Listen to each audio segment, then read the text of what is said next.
जय शिव शंकर, जय भोलेनाथ। स्वागत है आपका हमारे चैनल आध्यात्मिक कथाएं में। सोमवार का दिन भगवान शिव को समर्पित है, जो देवों के देव महादेव हैं। भोले, सरल और दयालु हैं।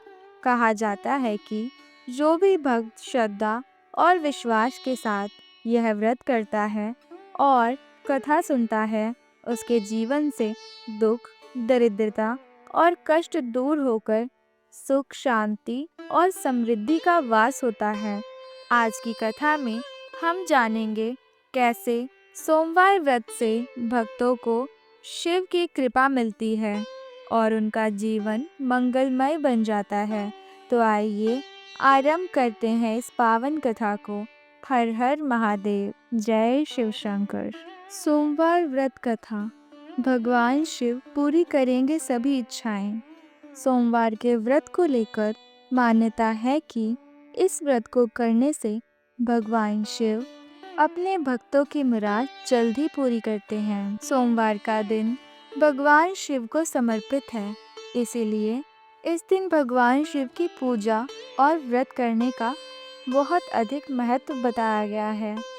और यदि आप सोमवार के व्रत करते हैं तो आपको सोमवार की व्रत कथा पढ़ना बेहद ज़रूरी है, क्योंकि इसके बिना आपका व्रत अधूरा माना जाता है।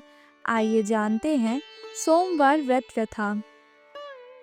देवों के देव महादेव बहुत ही भोले माने जाते हैं, इसलिए उनका एक नाम भोलेनाथ भी है।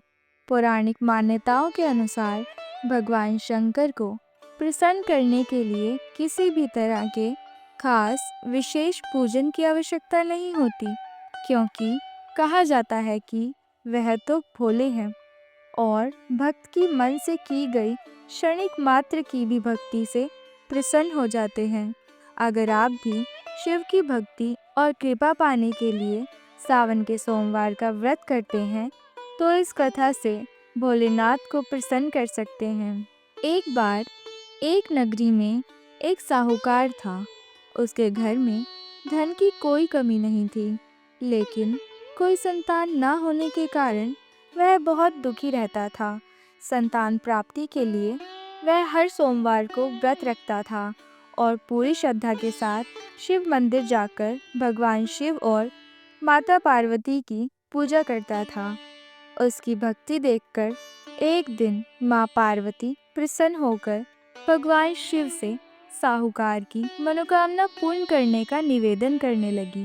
पार्वती जी के आग्रह पर भगवान शिव ने कहा, हे पार्वती, इस संसार में हर प्राणी को उसके कर्मों का फल मिलता है और जिसके भाग्य में जो है उसे भोगना ही पड़ता है। लेकिन पार्वती जी ने साहूकार की भक्ति देखकर उसकी मनोकामना पूर्ण करने की इच्छा व्यक्त की। माता पार्वती के आग्रह पर शिवजी ने साहूकार को पुत्र प्राप्ति का वरदान दिया, लेकिन उन्होंने बताया कि यह बालक 12 वर्ष तक ही जीवित रहेगा। माता पार्वती और भगवान शिव की बातचीत को साहूकार सुन रहा था, इसीलिए उसे ना तो इस बात की खुशी थी और ना ही कोई दुख था। वह पहले की भांति ही शिवजी की पूजन करता रहा। कुछ समय के बाद साहूकार की पत्नी ने एक पुत्र को जन्म दिया। जब वह बालक 11 वर्ष का पूरा हो गया तो उसे पढ़ने के लिए काशी भेज दिया गया। साहूकार ने पुत्र के मामा को बुलाकर उसे बहुत सा धन देते हुए कहा कि तुम इस बालक को काशी विद्या प्राप्ति के लिए ले जाओ। तुम लोग रास्ते में जहाँ भी जाना यज्ञ करते और ब्राह्मणों को भोजन कराते हुए जाना।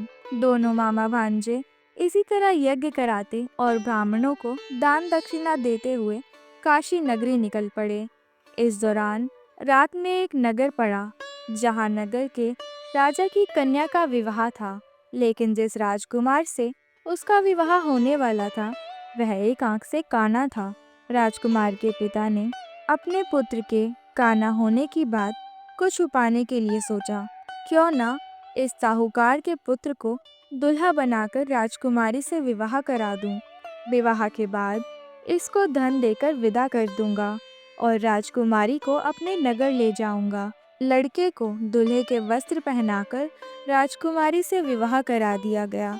साहूकार का पुत्र ईमानदार था, उसे यह बात सही नहीं लगी, इसलिए उसने अवसर पाकर राजकुमारी के दुपट्टे पर लिखा, तुम्हारा विवाह मेरे साथ हुआ है, लेकिन जिस राजकुमार के साथ तुम्हें भेजेंगे वह एक आंख से काना है। मैं तो काशी जी पढ़ने के लिए जा रहा हूँ। जब राजकुमारी ने चुनरी पर ऐसा लिखा पाया तो उसने अपने माता पिता को यह बात बताई। राजा ने अपनी पुत्री को विदा नहीं किया, फिर बारात वापस चली गई। दूसरी ओर साहूकार का लड़का और मामा काशी जी पहुंच गए और वहां जाकर उन्होंने यज्ञ करना और लड़के ने पढ़ना शुरू कर दिया। जब लड़का 12 वर्ष का हुआ, उस दिन भी यज्ञ का आयोजन था। लड़के ने अपने मामा से कहा कि मेरी तबीयत आज कुछ ठीक नहीं लग रही है। मामा ने कहा, तुम अंदर जाकर आराम कर लो। शिव जी के वरदान अनुसार कुछ ही देर में बालक के प्राण निकल गए। मृत भांजे को देखकर उसके मामा ने विलाप करना शुरू कर दिया। संयोगवश उसी समय शिव जी और माता पार्वती उधर से जा रहे थे।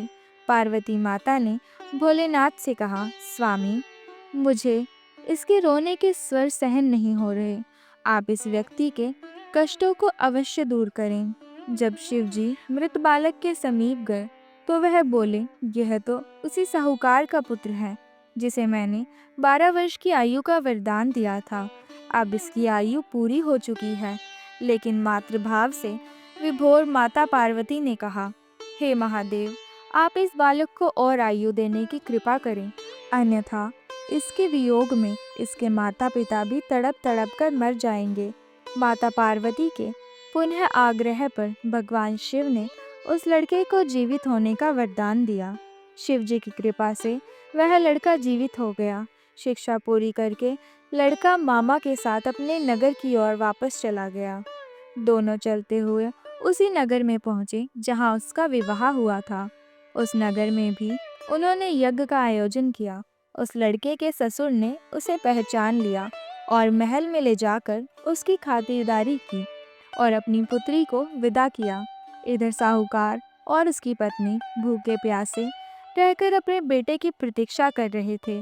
उन्होंने प्रण कर रखा था कि यदि हमारे बेटे की मृत्यु का समाचार मिला तो हम अभी प्राण त्याग देंगे, परंतु अपने बेटे के जीवित होने का समाचार पाकर वह बेहद प्रसन्न हुए। उसी रात भगवान शिव ने साहूकार के स्वप्न में आकर कहा, हे श्रेष्ठी, मैंने तेरे सोमवार के व्रत करने और व्रत कथा सुनने से प्रसन्न होकर तेरे पुत्र को लंबी आयु का वरदान दिया है। इसी प्रकार जो कोई भी सोमवार का व्रत करता है या कथा सुनता है और पढ़ता है, उसके सभी दुख दूर होते हैं और उसकी सभी मनोकामनाएं पूर्ण होती हैं। तो भक्तों, इस कथा का सार यही है कि सच्चे मन से किए गए व्रत और भक्ति से भगवान शिव अवश्य प्रसन्न होते हैं और प्रसन्न होकर अपने भक्तों के जीवन से दुख दर्द दूर करते हैं। अगर यह कथा आपके हृदय को छू गई हो तो कमेंट में ओम नमः शिवाय लिखकर अपनी श्रद्धा को अवश्य प्रकट करें। आपके कमेंट से हमें प्रेरणा मिलती है और यह भक्ति का संदेश और भी लोगों तक पहुंचाएं। इस वीडियो को लाइक और शेयर करना ना भूलें।